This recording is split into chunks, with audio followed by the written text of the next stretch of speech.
Breaking news చూస్తున్నాం. CM Jagan bus యాత్రలో జగన్ పై పూలతో పాటు రాయి విసిరారు ఆగంతుకులు. ఈ ఘటన చోటు చేసుకుంది. సీఎం జగన్ ఎడమ కంటికి రాయి తగిలినట్టు తెలుస్తోంది. ఈ నేపథ్యంలో కన్ను స్వల్పంగా వాచినట్లుగా తెలుస్తోంది. ఈ ఘటన సింగ్ నగర్ డాబాకోట్ల సెంటర్లో ఈ ఘటన చోటు చేసుకుంది. సో మనకి తెలిసిందే, విజయవాడకు చేరుకుంది సీఎం జగన్ బస్సు యాత్ర.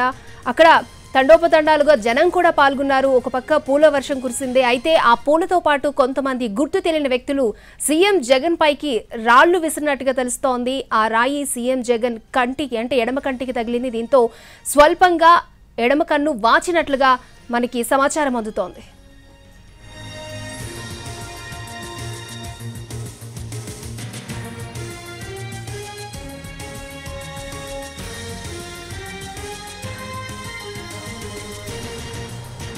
విజయవాడ బస్సు యాత్రలో ఓ ఆగంతుకుడు జగన్ పై రాయి విసిరాడు. పూలతో పాటు రాయి వచ్చి జగన్ కంటికి బలంగా తాకింది. రాయి తగిలిన చోట వాపొచ్చినట్లుగా గుర్తించారు.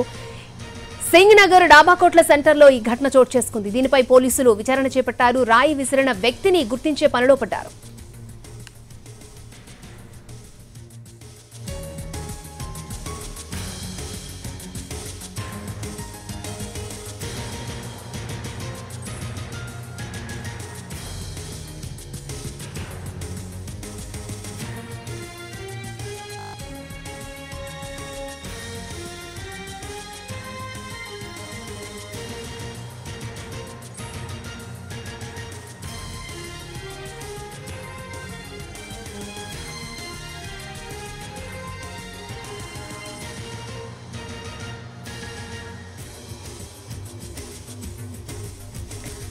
విజయవాడ బస్సు యాత్రలో ఓ ఆగంతుకుడు జగన్ పై రాయి విసిరాడు. పూలతో పాటు రాయి వచ్చి జగన్ కంటికి బలంగా తాకింది. రాయి తగిలిన చోట వాపొచ్చినట్లుగా గుర్తించారు. సింగ్ నగర్ డాబాకోట్ల సెంటర్లో ఈ ఘటన చోటు చేసుకుంది. దీనిపై పోలీసులు విచారణ చేపట్టారు. రాయి విసిరిన వ్యక్తిని గుర్తించే పనిలో పడ్డారు. విజయవాడలో జగన్ బస్సు యాత్ర కొనసాగుతోంది. బస్సు యాత్రలో జగన్ కి అపూర్వ స్వాగతం లభించింది. పోలవర్షం కురిసింది. అలాగే గజమాలలతో కూడా స్వాగతం పలికారు. జనాలు తండోపతండాలుగా అక్కడికి విచ్చేశారు. ఆ వారధి మొత్తం కూడా జనంతో కిక్కిరిసిపోయింది. ఈ నేపథ్యంలోనే కొంతమంది వ్యక్తులు, అంటే ఒక ఆగంతుకుడు జగన్ పై రాయి విసిరినట్టుగా తెలుస్తోంది. పూలతో పాటు రాయి వచ్చి జగన్ కంటికి బలంగా తాకింది. రాయి తగిలిన చోట ఎడమ కంటికి రాయి తగిలినట్లు తెలుస్తోంది. వాపు వచ్చినట్లుగా కూడా గుర్తించారు. ఈ ఘటన సింగ్ నగర్ డాబాకోట్ల సెంటర్ దగ్గర చోటు చేసుకుంది. దీనిపై పోలీసులు అయితే విచారణ చేపట్టారు. రాయి విసిరిన వ్యక్తిని గుర్తించే పనిలో పడ్డారు.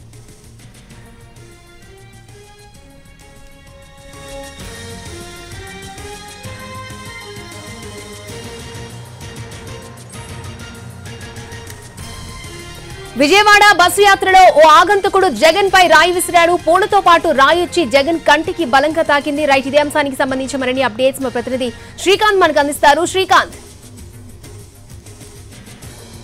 ఈ రోజున విజయవాడ నగరంలో కొనసాగుతుంది. అదేవిధంగా ప్రస్తుతం సింగ్ నగర్, అంటే విజయవాడ సెంట్రల్ నియోజకవర్గంలో ఉన్నటువంటి డాబాకోట్ల సెంటర్ కి వచ్చే సమయానికి ఒక ఆగంతుకుడు రాయి విసరడంతో ఆ రాయి నేరుగా సీఎం ఎడమ కంటి పైన బలంగా కూడా తగిలింది. దీంతో అక్కడ కంటి పైన వాపు కూడా వచ్చినట్టుగా కూడా గుర్తించారు. అయితే ఆ తర్వాత అక్కడ నుంచి కూడా ఆయన కొద్దిసేపు బస్సులోకి వెళ్లి తర్వాత ముందుకు వెళ్ళిన తర్వాత వేరే కారణం నుంచి కూడా మళ్ళీ ప్రజలకు అభివాదం చేసుకొని కూడా వెళ్తున్న పరిస్థితి. బస్సు యాత్ర అయితే కొనసాగుతుంది. అయితే రాయి విసిరిన ఘటనకు సంబంధించి అయితే పోలీసులు ప్రస్తుతం విచారణ కూడా చేపట్టారు. చుట్టూ కూడా బిల్డింగ్లు ఉన్న నేపథ్యంలో ఎక్కడి నుంచి రాయి వచ్చింది, ఎవరు విసిరనే అంశం మీద కూడా ప్రస్తుతం పోలీసులు అయితే, అటు ఇంటెలిజెన్స్ పోలీసులు, స్పెషల్ బ్రాంచ్ పోలీసులు కూడా విచారణ కూడా చేపట్టారు. రాయి కూడా చాలా బలంగా వచ్చి తగలడంతో కంటికి తగిలితే కనుక కొంత ఇబ్బంది అయ్యేది. కానీ కంటి, ఎడమ కంటి పైన తగలడంతో వాపు కూడా వచ్చిన నేపథ్యంలో కార్యక్రమాన్ని అయితే జగన్ అయితే కొనసాగిస్తూ ప్రస్తుతం విజయవాడ ఈస్ట్, సెంట్రల్ నియోజకవర్గాల్లో బస్సు యాత్ర పూర్తయింది. ఇప్పుడు గన్నవరం నియోజకవర్గంలోకి బస్సు యాత్ర కూడా వెళ్తున్న పరిస్థితి కూడా ఉంది. ఈ నేపథ్యంలో విజయవాడ పోలీసులు అయితే ఘటనని సీరియస్ గా తీసుకున్నారు. ఇప్పటి వరకు 14 రోజులుగా బస్సు యాత్ర జరిగిన ఎటువంటి ఘటన కూడా జరగని నేపథ్యంలో విజయవాడ నగరంలో జరిగిన ఈ ఘటనకు సంబంధించి అయితే పోలీసులు, అటు ఇంటెలిజెన్స్ పోలీసులు, అదేవిధంగా లా అండ్ ఆర్డర్ పోలీసులు కూడా ఘటనకు సంబంధించి ఎవరు దీనికి పాల్పడ్డారనే అంశం మీద అయితే విచారణ చేపట్టినట్టుగా మనకి తెలుస్తా ఉంది. అక్షయ్, శ్రీకాంత్, అంటే మనం ఎన్టీవీ ఎక్స్క్లూజివ్ గా ఆ ఫోటో కూడా మనం చూస్తూ ఉన్నాం. ఎడమ కన్ను పైన బలంగా తాకినట్టు మనకి చాలా రెడ్డిష్ గా అయిపోయింది, వాపు కూడా కనిపిస్తూ ఉంది కదా. సో ఆయన చికిత్స తీసుకున్నారా?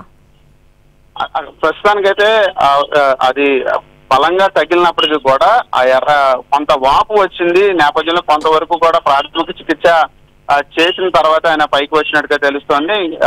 కాకపోతే యాత్రకు సంబంధించి అయితే ఇప్పటికే జనాలు వేలాదిగా రోడ్ల మీద కూడా జగన్ వస్తారని ఎదురు చూస్తున్న నేపథ్యంలో ఆయన కొద్దిసేపు మాత్రమే బస్సు లోపలికి వెళ్లి కొంతవరకు ప్రథమ చికిత్స తీసుకొని మళ్ళీ పైకి వచ్చి ఆ ప్రధాన కార్నర్లు ఏవైతే ఉన్నాయో ముందుగా నిర్ణయించిన కార్నర్లో అక్కడ ప్రజలకి అభివాదం చేసుకుంటూ అయితే వెళ్తున్నారు. విజయవాడ నగరంలోని 2 నియోజకవర్గాలు ఇప్పుడు ప్రస్తుతం కార్యక్రమం పూర్తయింది. అదేవిధంగా కంటి వాపుకు సంబంధించి కూడా కొంత వాపు వచ్చింది కాబట్టి వేగంగా అంటే కొంత నెమ్మదిగా వెళ్లే వాహనాన్ని కూడా కొంత వేగంగా పోలీసులు సెక్యూరిటీ ప్రాబ్లమ్స్ తో ఈ ఘటన జరిగిన నేపథ్యంలో అయితే వేగంగా బస్సును అయితే తరలిస్తున్నట్టుగా అయితే మనకి అర్థమవుతోంది. అయితే ఇంకో గంట సేపటికైతే ఆయన గన్నవరంలోని 3 ప్రాంతాలు దాటుకొని కేసరపల్లిలో రాత్రికి బస చేస్తారని అయితే మనకి తెలుస్తా ఉంది. ఘటన జరిగిన తర్వాత పోలీసులు ఒకవైపున ఎవరు చేశారనే దాని మీద విచారణ చేస్తూనే ఆ బస్సు యాత్రకు సంబంధించి వీలైనంత త్వరగా, ఎందుకంటే చీకటిగా కూడా ఉన్న నేపథ్యంలో కరెంటు కూడా ఆ సమయంలో పోయింది. ఆ కారణాలన్నిటి మీద అయితే ప్రస్తుతం పోలీసులు అయితే విచారణ అయితే చేస్తున్నారు. అక్షయ, అంటే ఏ టైంలో చోటు చేసుకుంది ఈ ఘటన శ్రీకాంత్?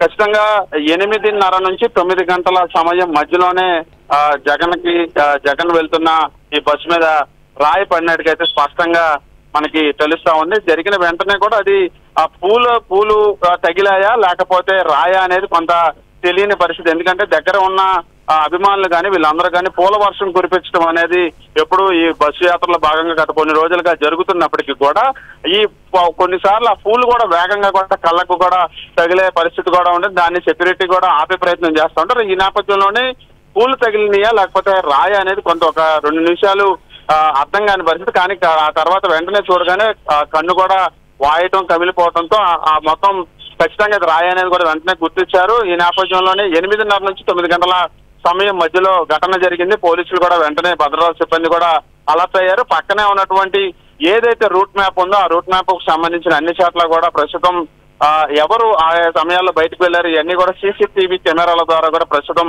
మొత్తం ఆ వివరాలన్నింటినీ కూడా తెలుసుకునే ప్రయత్నం చేస్తున్నారు. ఇది కావాలని ఉద్దేశపూర్వకంగా చేసిన పని అనేది అయితే ఒక నిర్ధారణకు వచ్చినట్టుగైతే మనకి అర్థమవుతుంది. అది ఎవరు చేశారనేది అయితే తెలుసుకునే పనిలో ప్రస్తుతం విజయవాడ పోలీసులు సెక్యూరిటీ అంటే ఇంటెలిజెన్స్ స్పెషల్ బ్రాంచ్ వాళ్ళు కూడా విచారణ చేపట్టినట్టుగా మనకి తెలుస్తా ఉంది. అక్షయ, అంటే శ్రీకాంత్, మనం చూస్తున్నాం విజువల్స్ లో అక్కడ పవర్ కట్ కూడా జరిగింది. పవర్ కట్ జరగడం, ఈ రాయితో ఆగంతుకుడు దాడి చేయడం, దీన్ని ఏ విధంగా చూడాలంటారు? అంటే ఖచ్చితంగా కూడా జరిగే బస్సు యాత్రకు సంబంధించి మెయిన్ ప్రధాన రోడ్డు మీద ఈ బస్సు యాత్ర కూడా జరుగుతున్న నేపథ్యంలో అక్కడ ఈ బస్సు యాత్రకి ఏమన్నా ఈ వైర్లు ఏమన్నా ఇబ్బందిగా తలెత్తుతాయన్న ఉద్దేశంతోనే కొంతవరకు విద్యుత్ సరఫరాని నిలిపివేసినట్టుగా అయితే మనకి అర్థమవుతా ఉంది. ఆ బస్సు యాత్ర ఏదైతే ప్రాంతాలను దాటి ముందుకు వెళ్తుందో వెళ్ళిన వెంటనే క్షణాల్లోనే విద్యుత్ సరఫరాని పునరుద్ధరణ కూడా చేస్తున్న నేపథ్యంలో ఘటన జరిగిన సమయంలో కూడా విద్యుత్ సరఫరా లేదనేది మనకి అర్థమవుతుంది. దీన్ని ఆసరాగా తీసుకుని ఆగంతకులు రాయితో జగన్ మీదకి రాయి విసినట్టుగైతే మనకి అర్థమవుతుంది. దీంతో ఆ స్థానికంగా ఉన్న ప్రాంతం అంతా కూడా ప్రస్తుతం జల్లెడ పడుతున్న పరిస్థితి కూడా అయితే ఉన్నట్టుగైతే మనకు అర్థమవుతుంది. అనుమానితులను కూడా అదుపులోకి తీసుకొని విచారించడానికైతే పోలీసులు అన్ని రకాలుగా అయితే విచారణ అయితే చేపట్టారు. ఈ విజయవాడ సింగనగర్ పోలీస్ స్టేషన్ పరిధిలో అయితే ఘటన కూడా జరిగింది కాబట్టి స్థానికంగా ఉన్న అన్ని పోలీస్ స్టేషన్ పరిధిలో ఉన్నటువంటి అధికారులతో ప్రస్తుతం ఇక్కడ ఈ ఏదైతే భవనాలు ఘటన జరిగినటువంటి ప్రాంతానికి చుట్టుపక్కల ఉన్నాయో వాటన్నిటిని పరిశీలిస్తున్న పరిస్థితి ప్రస్తుతం ఇక్కడ ఉంది. అక్షయ, శ్రీకాంత్, ఇప్పుడు ఈ ఘటనకు సంబంధించి వైసీపీ శ్రేణుల స్పందన ఏంటి? ఏమంటున్నారు వాళ్ళు? జగన్ మీద రాయి విసిరిన తర్వాత ఆయన కంటి వాపు వచ్చిందనే విషయాన్ని గుర్తించడానికి కూడా కొంత సమయం పట్టింది. ఆయన జరిగిన తర్వాత కనీసం బస్సులోకి వెళ్ళిన తర్వాత ఎక్కువసేపు కూడా విశ్రాంతి తీసుకోలేదు. ఆ వాపుకు సంబంధించి కొంత ప్రథమ చికిత్స తీసుకొని మళ్ళీ నార్మల్ గా ఆయన యాత్రలో కొనసాగుతున్న నేపథ్యంలో అసలు ఘటన జరిగిందనే విషయం కూడా బయటికి రావడానికి చాలా సమయం కూడా పట్టింది. ఒక 20 నిమిషాలు కూడా సమయం పట్టిన నేపథ్యంలో ప్రస్తుతం అయితే యాత్రలో అభిమానులు అయితే కొనసాగుతున్నారు. ఖచ్చితంగా ఇది రాజకీయ దాడిగానే విమర్శలు వస్తున్నప్పటికీ కూడా అధికారికంగా ఎవరి నుంచి కూడా ఈ దాడికి సంబంధించి ఎటువంటి అభిప్రాయం కానీ ఏమి ప్రస్తుతానికైతే వెల్లడించలేదు. అక్షయ, దీని మీద పూర్తి స్థాయిలో పార్టీ నుంచి కూడా ప్రకటన వెలువడే అవకాశం ఉంటుంది. మరోవైపు అటు అధికారులు కూడా, పోలీసు అధికారులు కూడా ఇది సీఎం సెక్యూరిటీ అంశానికి సంబంధించిన విషయం కాబట్టి ఖచ్చితంగా దాని మీద కూడా పోలీసులు కూడా రెస్పాండ్ అయ్యే అవకాశం ఉందని అయితే మనకు అర్థమవుతుంది. అలాగే ఈ ఘటనకు సంబంధించి ఇప్పుడు సెక్యూరిటీ పరంగా ఎటువంటి జాగ్రత్తలు తీసుకున్నారు శ్రీకాంత్? ప్రస్తుతానికి ఈ ఘటన జరిగినప్పటి నుంచి కూడా పూర్తి స్థాయిలో జగన్ కాన్వాయ్ కి సంబంధించి ఏదైతే బస్సుతో పాటుగా ఇతర వాహనాలు ఏదైతే వస్తున్నాయో వాటన్నిటిని ఎప్పటికప్పుడు రోప్ వేకి సంబంధించి ఎవరిని లోపలికి అనుమతించినప్పటికీ కూడా చుట్టుపక్కల ఉన్నటువంటి భవనాలకు సంబంధించిన భవనాలు ఎక్కే ఈ దాడి చేసినట్టుగైతే మనకి అర్థమవుతా ఉంది. అందులో భాగంగానే ప్రస్తుతం యాత్ర ఇప్పుడు ఆల్రెడీ 9 గంటల సమయం దాటిపోయింది కాబట్టి బస్సుని సాధారణంగా ఇప్పటి వరకు కూడా చాలా నెమ్మదిగా వెళ్లే అవకాశం, ఎందుకంటే ప్రజలందరికీ జగన్ అభివాదం చేసుకుని వెళ్ళడానికి కొంత సమయం పడుతుంది. కానీ దాడి జరిగిన నేపథ్యంలో ఆ బస్సు కొంత వేగంగా తీసుకెళ్తున్న పరిస్థితి మనకి స్పష్టంగా కనపడుతుంది. భద్రతకు సంబంధించి ఎటువంటి చర్యలు ఇప్పుడు ఈ ఘటన తర్వాత తీసుకుంటారనేది కూడా పోలీసు అధికారుల నుంచి అధికారికంగా అయితే వచ్చే అవకాశాలు ఉన్నట్టుగా మనకి కొద్దిసేపట్లో అయితే తెలుస్తుంది. అక్షయ, శ్రీకాంత్ ఇప్పటి వరకు అంటే ఎంతవరకు చేరుకుంది జగన్ బస్సు యాత్ర? ఇప్పుడు ఎక్కడ? విజయవాడ తూర్పు నియోజకవర్గం, అదేవిధంగా సెంట్రల్ నియోజకవర్గం, ఈ 2 నియోజకవర్గాల్లో కూడా బస్సు యాత్ర అయితే దాదాపుగా పూర్తిగా వచ్చింది. మొదట తూర్పు నియోజకవర్గంలో బస్సు యాత్ర ప్రవేశించింది. ప్రస్తుతం సెంట్రల్ నియోజకవర్గం ఎండింగ్ లోకి వచ్చింది. కొద్దిసేపట్లో అంటే ఒక 10 నిమిషాల లోపే సెంట్రల్ నియోజకవర్గంలో కూడా బస్సు యాత్ర పూర్తయి నేరుగా ఇక్కడ నుంచి ఒక 5 నుంచి 6 కిలోమీటర్ల దూరంలో ఉన్నటువంటి గన్నవరం నియోజకవర్గానికి సంబంధించిన ఎంట్రన్స్ లోకి బస్సు యాత్ర ప్రవేశిస్తుంది. అక్కడ నుంచి 3 గ్రామాలు ఏదైతే రామవరపాడు, ప్రసాదంపాడు, నిడమానూరు గ్రామాల మీదుగా అక్కడ ఉన్నటువంటి ప్రజలకు అభివాదం చేసుకుంటూ బస్సు యాత్రని కొనసాగించి కేసరపల్లిలో రాత్రి బస ఉండటానికి అయితే ఇప్పటికే ఏర్పాట్లు కూడా సిద్ధమయ్యాయి. సుమారు ఇంకొక గంట సమయం లోపుగా ఈ 14వ రోజు బస్సు యాత్ర అయితే పూర్తవబోతుంది. అక్షయ, ఈ ఘటన చోటు చేసుకుంది కదా శ్రీకాంత్, మరి రేపేమైనా యాత్రకు బ్రేక్ ఇచ్చే అవకాశం ఉందంటారా?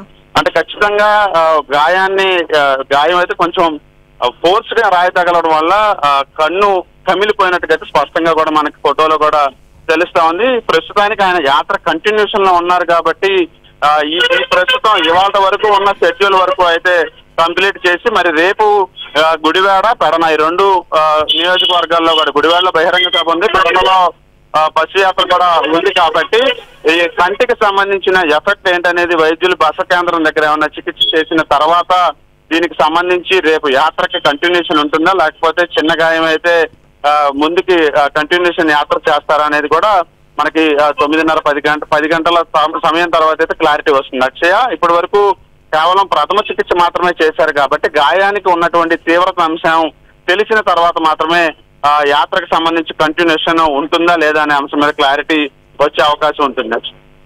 ఓకే శ్రీకాంత్.